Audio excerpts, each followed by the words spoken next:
Farel mulai merekam. Dah. Oke ya, saya mulai ya. Baik, Assalamualaikum warahmatullahi wabarakatuh.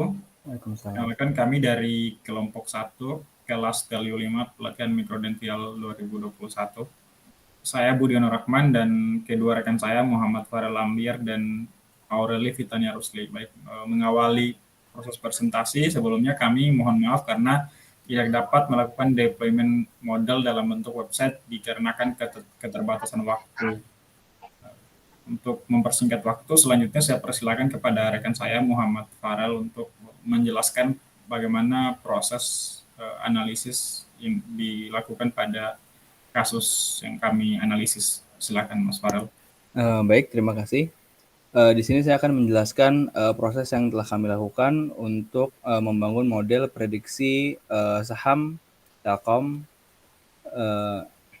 berdasarkan dari data Yahoo Finance. Pertama, kita melakukan import libraries. Berikut adalah sejumlah libraries yang kami gunakan.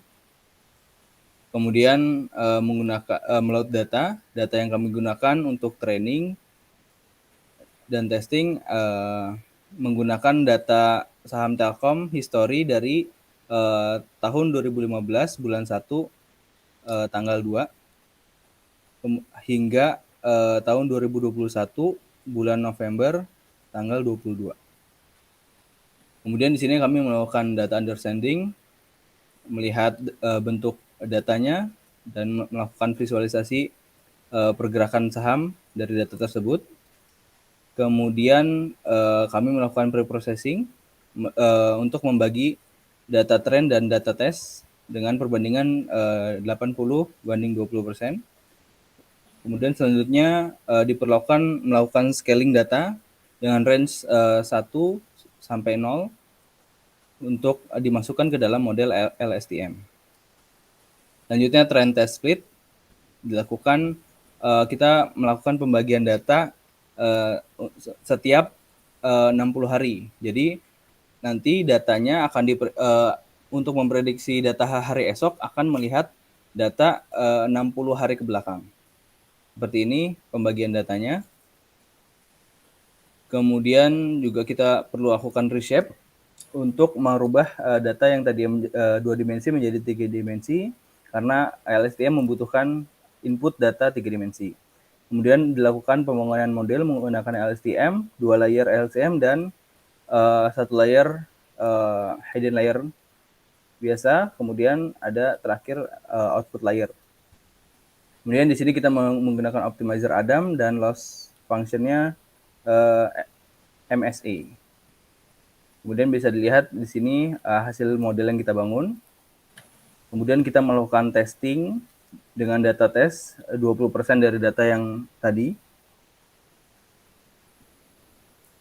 Kemudian sama dilakukan reshape supaya bisa dimasukkan ke dalam LSTM dan kita lakukan predict di sini. Dan perlu diingat kita harus melakukan inverse transform supaya nilainya kembali menjadi nilai original saham, bukan dalam bentuk data yang sudah di scale. Kemudian hasil evaluasi menggunakan RMSA, ini terbilang cukup baik, hasilnya 88. Dan menggunakan MAPE atau Mean Absolute Percentage Error sebesar 2% errornya.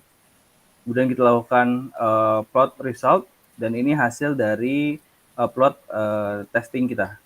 Jadi cukup baik, dapat mengikuti pola dari model data yang diinputkan. Kemudian ini hasilnya. Untuk pembangunan model telah selesai sampai sini. Selanjutnya kami akan mencoba melakukan prediksi untuk data yang belum pernah dilihat atau data setelah tanggal 22.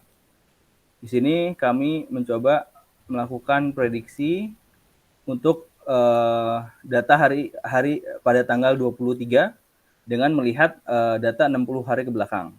Seperti ini. Jadi setelah melakukan proses ini, diulang prosesnya, kita bisa lihat berdasarkan data 60 hari sebelum tanggal 23 itu, hasil untuk tanggal 23, prediksi hasilnya harganya adalah 3.700 sekian.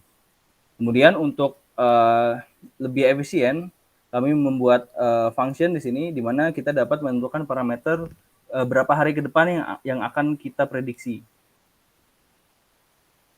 Kemudian di sini sama prosesnya diulang, tapi kami membuat temporary data frame supaya data frame itu akan terus diinputkan data prediksi yang baru.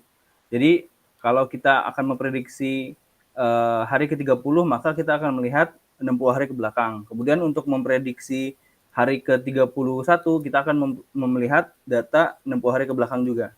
Jadi seperti itu, datanya akan terus-menerus diupdate, data temporary data frame ini, sehingga model kita dapat memprediksi 10 hingga 100 hari ke depan.